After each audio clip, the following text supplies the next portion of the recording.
Hi guys, welcome back out to the channel. I want to thank you for your support.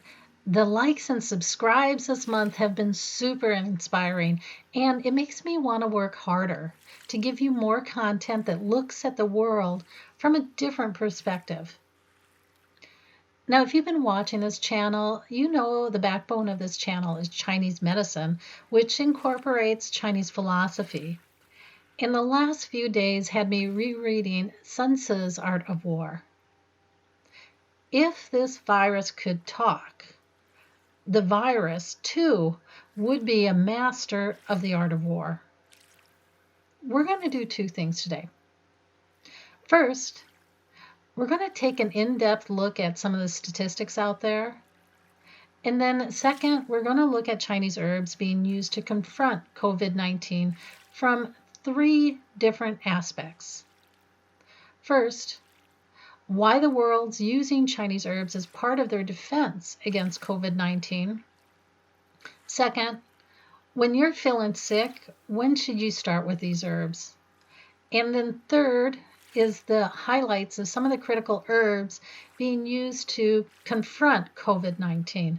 So make sure to stay to the end of the video to see what these herbs are. Okay, let's jump into the statistics. I'm always curious about testing. I'm in Washington State, so let me show you what Washington State is showing for testing. Washington State has a population of about 7.5 million people. And as you can see on the website, they've tested a little over 88,000 people, and that's as of April 3rd, 2020. So today's April 11th. This is about 8 days old. So they're having a hard time getting the total numbers updated.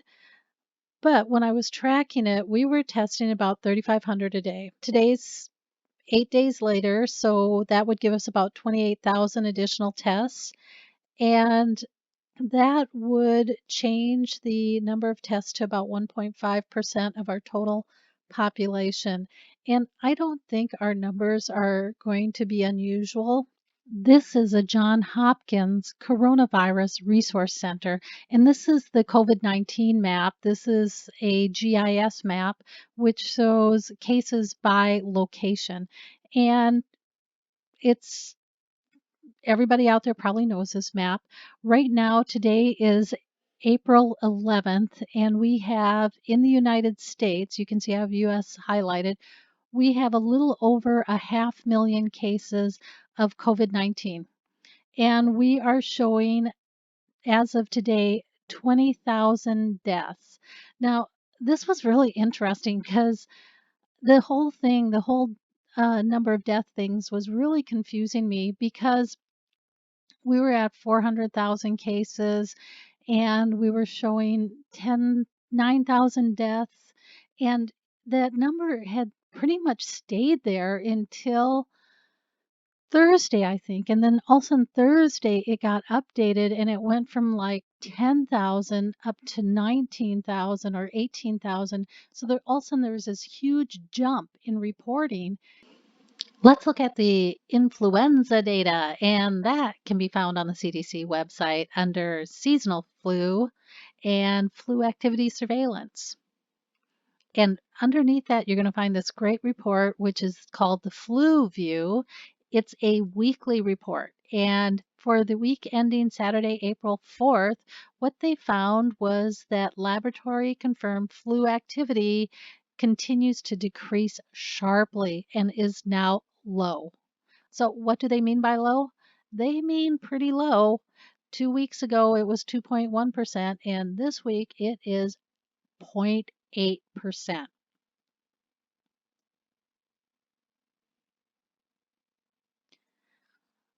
So we're showing almost no influenza activity, and yet look at this. The percentage of deaths attributed to pneumonia and influenza is 10% above the epidemic threshold of 7.1%. It is really high. We've got a lot of deaths out there. And what does that mean for the CDC? Here's what they say they think it means. is these deaths are above the epidemic threshold. And I'm just putting in here, but when we test, we're only finding that 0.8%, less than 1% of the people coming in to test have influenza. So the deaths are due to an increase in pneumonia rather than influenza deaths, and that likely reflects COVID-19 activity. Okay, another really interesting statistic. So far this season, the CDC thinks there's been 39 million flu illnesses, which gave us a 500,000 hospitalizations. And of that, of the 39 million, 24,000 deaths from flu. So when they were saying that COVID-19 was really, really virulent, this is what they meant, because you can see that right now we have a 500,000 COVID-19 cases and already 20,000 deaths. And that doesn't include the pneumonia deaths. So we are probably, with a 500,000 cases, over the 24,000 deaths from flu. And lastly, they said, hey, the flu activity, it's not happening right now. So this is going to be our final week to report this report. And we're going to marry this data into the COVID reporting starting next week at week 15, which is ending today, April 11th. Here is the provisional death counts for coronavirus disease. This can be found on the CDC website under NCHS, National Vital Statistics System, Vital Statistics Rapid Release, Surveillance Activities. There are a couple things that you need to know about this report. First, it is based off of death certificate data received, and death counts are delayed and may differ from other published sources. Specifically on COVID-19 data, they say the death counts shown here can lag by an average of 1 to 2 weeks. And if we look at the report, they go into even more detail where they identify that death counts can be delayed from 1 to 8 weeks or more. Let's look at what's included in this report. They are including pneumonia and influenza deaths. And why they are doing that is they think that deaths due to COVID-19 may be misclassified as pneumonia or influenza. And that's because they lack positive test results for COVID-19.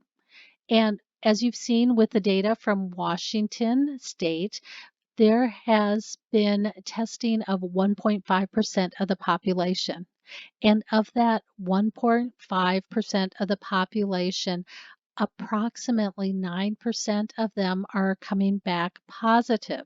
And we just saw the flu data, which tests even more of the population, and only 0.8% of that data is coming back positive. So we're seeing no flu activity, and yet we're seeing a pandemic of pneumonia deaths. And that is why they're saying that these deaths are probably due to COVID-19. Let's look at what those deaths mean in pure numbers. As of April 10th, 2020, they have reported 4,984 COVID related deaths. And that's probably not too far off. Remember, this data is over a week old. I think in the last week and a half, we've gone from about 5,000 to 9,000 deaths. And then 2 days ago, the reporting came in and it jumped from the 10,000 up to 18,000, and now we're at 20,000. So I think that's that lag that they were talking about. Here's the pandemic level pneumonia deaths, 36,000 deaths. And they're also showing 4,541 influenza deaths. I want to show you the report from 2 days ago so you can get an idea of how much this reporting changes. So 2 days ago, this is April 8th. They show 3,300 deaths from COVID-19, 1,500 deaths less than 2 days later. And the pneumonia deaths were 28,000, and now 2 days later they're 36,000. There is, as the days go by, there is a significant change in the amount of reporting. And here, when people look at these, the percentage of expected deaths, well, last week the percentage of expected deaths was 36%. And it sounds like a really good deal, right? Until you remember that there's a delay of 1 to 8 weeks on reporting the data. So here, we see COVID deaths at 1,400, pneumonia deaths at 1,800, and and the total deaths are 20,000, which is only 36% of the expected deaths. We go 2 days later, and the deaths have really jumped up as more reporting has come in. 2,600 COVID-19 deaths, 32,000 deaths from all causes, pneumonia deaths, 3,500. And now the reported death total is 58% of what's expected. So as we keep on moving along in days, this data will start to fill out. And it's going to be a couple months before we understand if this is going to be low or higher than average. When we're looking at the influenza data, our first valid tested case for COVID-19 was January 21st. So let's say that that was valid and that as of February 1st, these were all influenza deaths. And as the influenza season started to wane and started to go away, more and more of these deaths were not related to influenza. When you start looking at 2 weeks ago, the deaths for influenza were 314, which is pretty close to what it was here. You can see why the CDC is saying probably some of these influenza deaths are not influenza, because in this week, only 2% of the people coming in tested positive for influenza. And in this week, 0.8%, so less than 1% of the people coming in tested positive for influenza. Now, I don't know, no one's going to know how many of these deaths are due to COVID-19.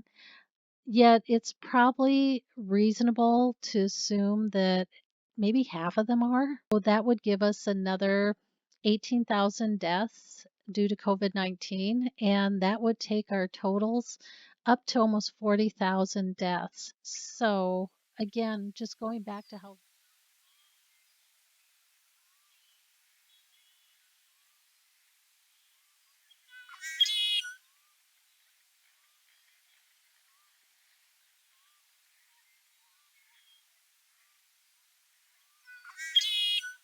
what was the first thing that we were going to talk about? Okay, yeah, that's right. Why are they even thinking about using Chinese herbs? And I'm out here on my blog where I have an article out here, 9 legendary Chinese herbs to treat viral infections like the flu. This article goes into why they're using Chinese medicine, and it's because they have a number of herbs. I think there's maybe about 20 herbs in Chinese medicine that have proven antiviral activity. And that's something they don't have in Western medicine. So if you want to learn more about these herbs, what they are, I identify 9 of them in this article. And then there's some links to some of the other articles out there today. There is so much information out on the web right now on what they're using in Chinese medicine, and this goes into why they're using it. And there's not a lot of information out there on why they're using it, but it's because these herbs have antiviral activity. Let's look at when you're going to use Chinese herbs. And The question about when you're going to use Chinese herbs is really because of why you're using Chinese herbs. So, this is another really great website. It's the Institute for Health Metrics. And here you can see the link up here, and I'll put it down below in the description for this video. But the goal is to flatten this curve. And when you flatten the curve, you don't overwhelm resources. And so there's two ways that you can really fight a virus, and one's going to be herd immunity and the other one's going to be vaccines. Well, we don't have a vaccine, right? So we need to do herd immunity. But what we found is this thing is so virulent and it's so contagious that we have to help manage how it explodes into the environment, because if we don't, what will happen is our resources, our healthcare resources, will get overwhelmed. So you can see up here the beds that we need, 86,000. We have a shortage across the United States right now of 12,000 beds. And the same in ICU. We need 17,000. We have a shortage of 8,000. And these people who don't make it into ICU, they are going to pass. Now, what we see is 20% of people who get COVID-19 go nuclear. And of that 20%, maybe 4 to 6% might pass, maybe 2%. The actual numbers we're not really sure of. But when you start getting these shortages, you start seeing those numbers jump up to 10%. So a lot of people start passing who didn't need to pass. And to see this detail in real time, we can look at New York, where we've heard a lot of information about New York. And in New York, you can see they need 23,000 beds. They only have 13,000. So they have a shortage of 10,000 beds. They need 6,000 ICU beds. They only have 700. So their shortage is 5,000 ICU beds. And again, the ICU beds are our biggest hurt point here in the United States. I'm in Washington. We've been really good with our social distancing. So we were one of the first to flare up, and then we all did this social distancing. We only need 1,500 beds. We have 5,000 in total. So we don't have a shortage here right now. 275 beds are needed in ICU, and we have 341. So no shortage there right now either. So really good, huh? We've been able to take that curve and flatten it so that we can slowly bring in herd immunity, which is really why we're quarantining, is to allow herd immunity until we can get a vaccine. And so then the question becomes, when do you use Chinese herbs?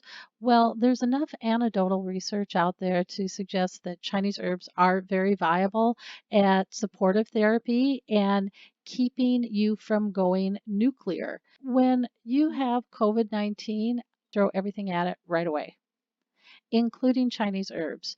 And here's the thing is we're trying to flatten the curve so that we do not overwhelm our hospital system, and so that we can mitigate the number of lives that are going to be lost.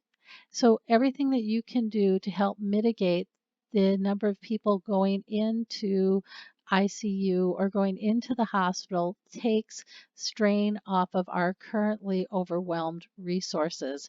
Even if you look at New York, if you're able to just do something that can move the number of people, move the percentage of people that are going into the hospital just by a few points, you're going to make a significant impact on these shortages. That would be the key reason to use Chinese herbs. There's a lot of anecdotal information out there right now, and using them right away, especially if you are in a mild or a medium COVID-19, because those herbs are still readily available. It's when you start progressing that the herbs are just like everything else. We're running into shortages, and the herbs are we're unable to obtain them right now.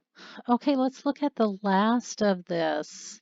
We're going to look at one of the formulas they're using a lot. In fact, they sent 100,000 bottles of this over to Italy, and we're using a number of modifications of that formula here in the United States to treat that stupid flu that came through at the end of the year. And for people who have COVID-19 who had been diagnosed with it, this was one of the key supportive therapies that is being used in the United States too for people who are familiar with Chinese medicine. Finally, it's time to talk about Chinese herbs. And the formula you're hearing a lot about is Qingfei Paidutuan. And this is a fairly sizable formula because it's a combination of four herbal formulas that were first identified in the classical texts of Chinese medicine, the Shanghanlun. And the Shanghanlun translates to treatises on cold damage. To learn more about what a cold invasion is, I'm going to put a link to my blog, 10 Tips to Survive When the Flu Comes to Your Home, in the video description below. There's a couple herbs in this formula, Xishen and Mahuang. And these are important. Xishen was banned in the United States in 2010, and Mahuang can only be prescribed by a practitioner. Here's the four formulas in this formula. Maxing Shigantang. This formula helps clear out that congestion in the lung and stops the cough. The second formula is Shugan Mawantong, and this is a potent lung formula that treats symptoms similar to bronchitis. And then you have Zhao Chai Hutong, and this helps clear the fever, it moves congestion and fluids out of the body, and it helps move the virus up and out of your body while strengthening your immune system. And then the last formula is Wu Ling Song. This helps eliminate that excess fluid and swelling through the urine. And this also is a formula that helps correct fatigue and exhaustion.